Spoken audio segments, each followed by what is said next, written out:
Today would have been 34 years. Today is 34-year anniversary. Divorce hurts.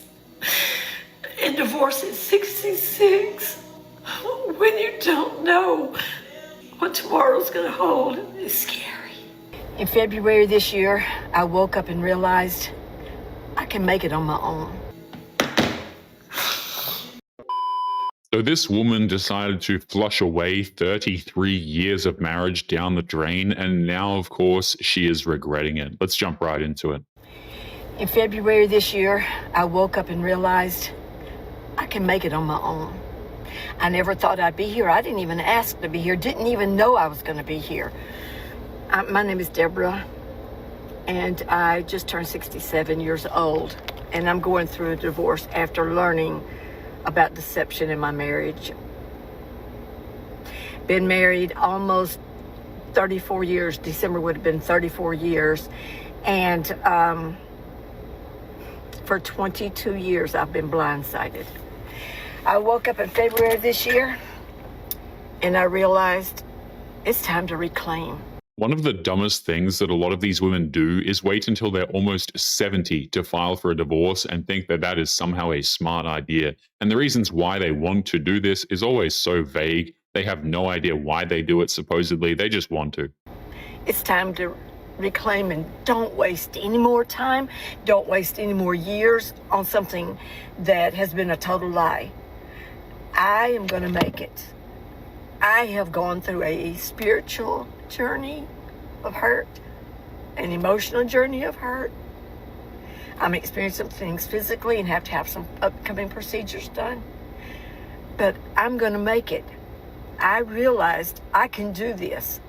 And every day I get stronger, and every day I become more independent. It's interesting how she talks about betrayal and deception, but doesn't explain herself when she uses those words, only that she feels strong enough to spend the rest of her years alone without any form of support. That really does show where her head is at right now. I'm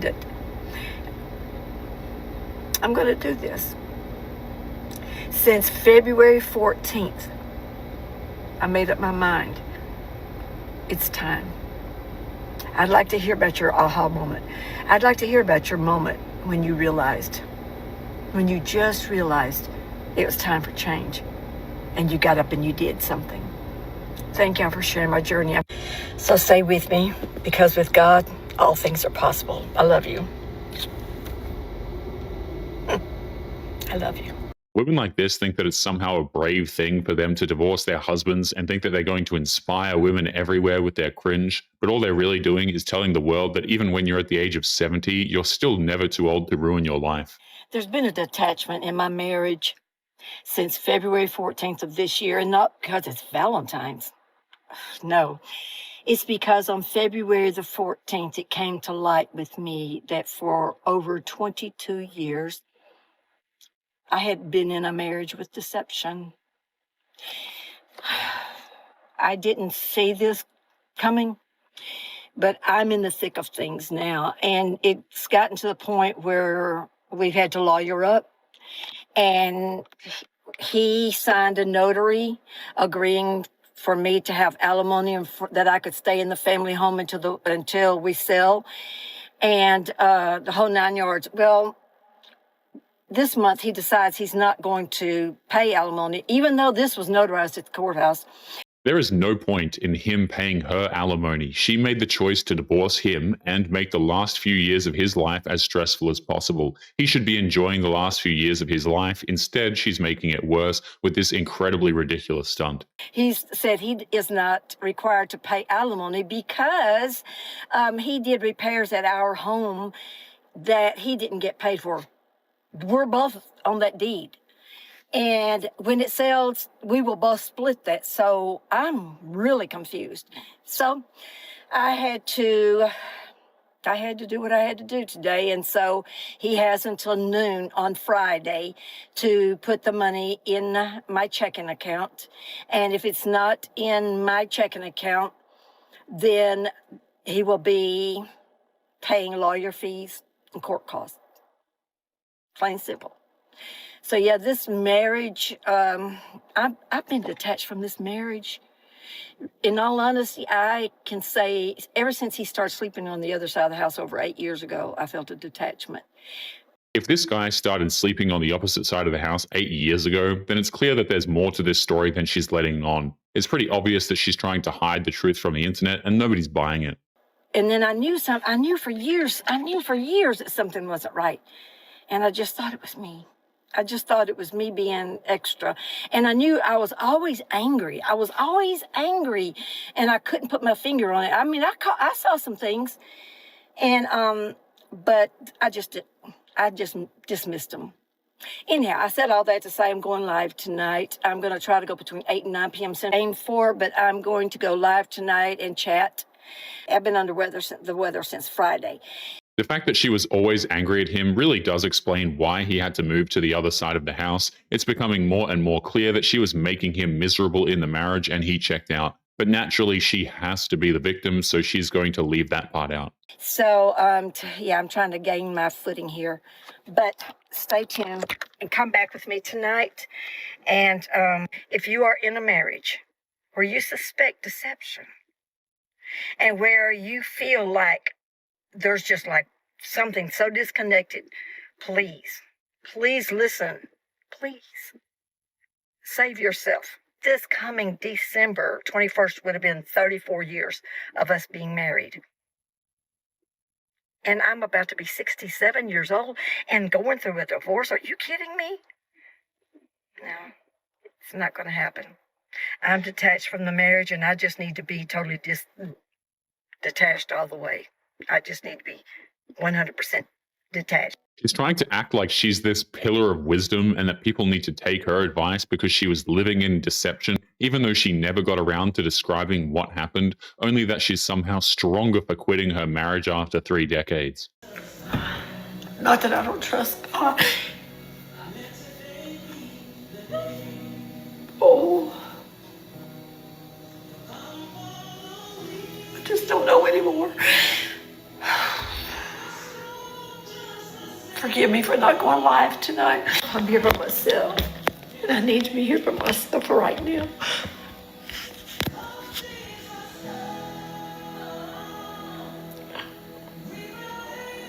This is not how it's supposed to be. I'm sorry.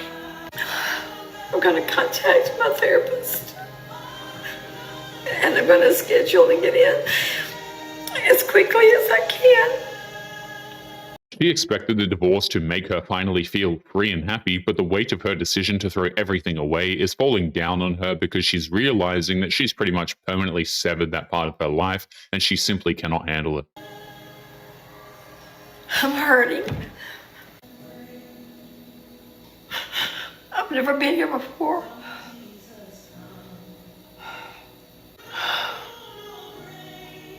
I'm hurting.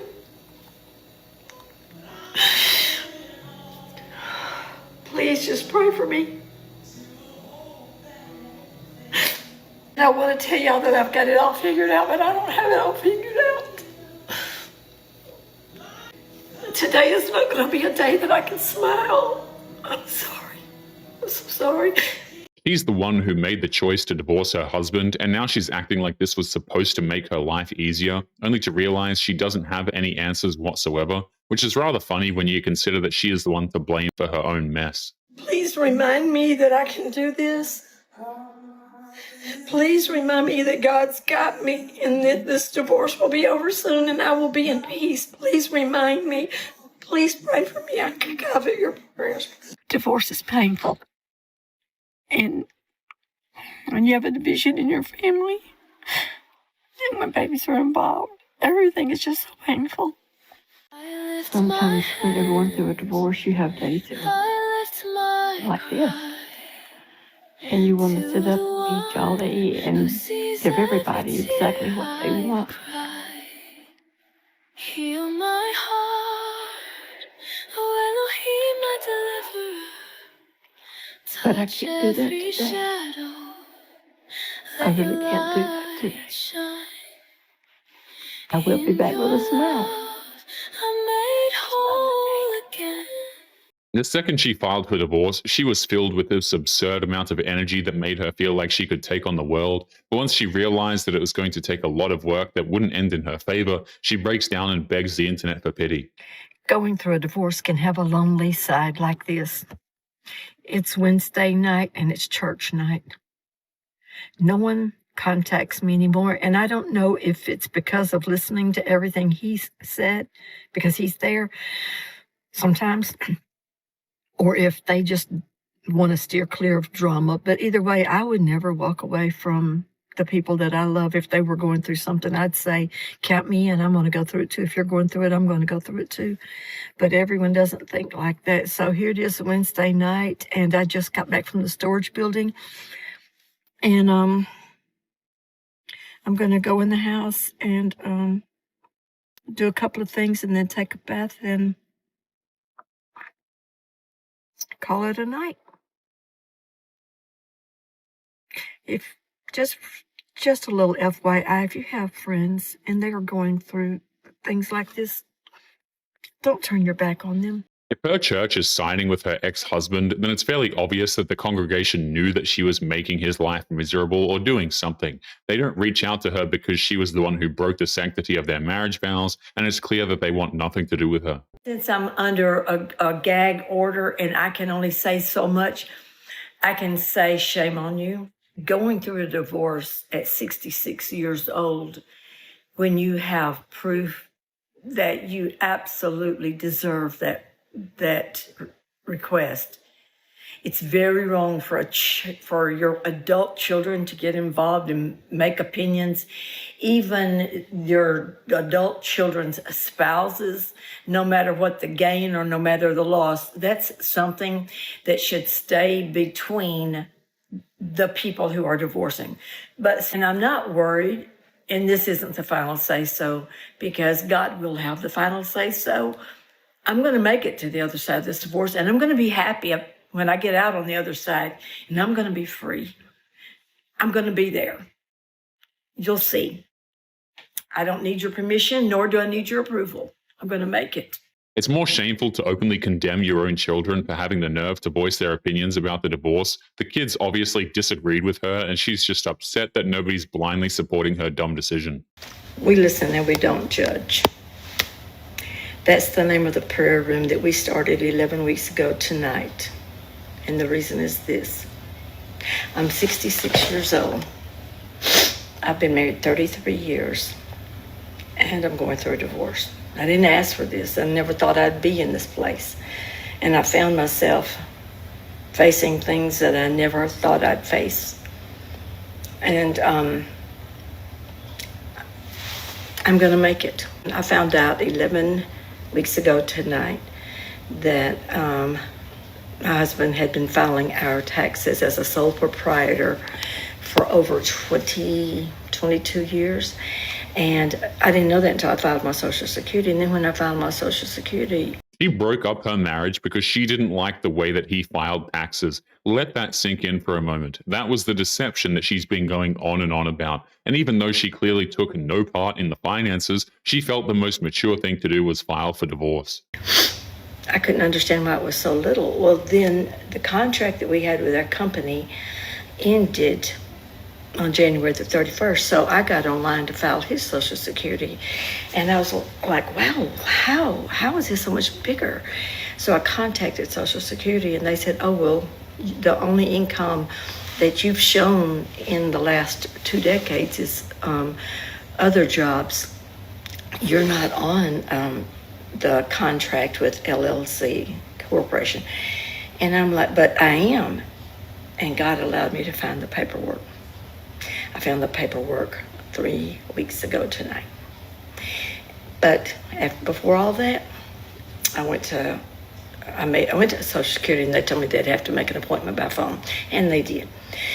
I went to IRS and they said they could only go back 4 years. Listen closely, only 4 years. So if you're holding a bunch of paperwork, don't worry about it. They won't go back after 4 years. They told me to go back further than 4 years, I would need an IRS attorney. And so when I told them what my husband had done, They said we'll go back and research it to 2002 when it started. The cost will be $9,125. But don't worry, you can pay it out $200 a month. I'm not paying it. I didn't do it. He did it. So they said the best thing that we can advise is to put both of the checks together and split them down the middle, because I'm not staying with someone I don't trust. I've spent the last few days packing, and the house will be on the market next week. There could have been a legitimate reason why he filed the taxes that way, but it doesn't matter. At that point, she didn't care. She had been making him miserable for almost 10 years, and so it was only a matter of time before she filed. She just needed some random excuse. Well, she got it, and now she's going to spend the rest of her years regretting it. But anyway, guys, we are going to be leaving today's episode there. Don't forget to subscribe on your way out. Click this video that's up on the screen now if you want to see more. Take care of yourselves, and I will see you all in the next one. Peace.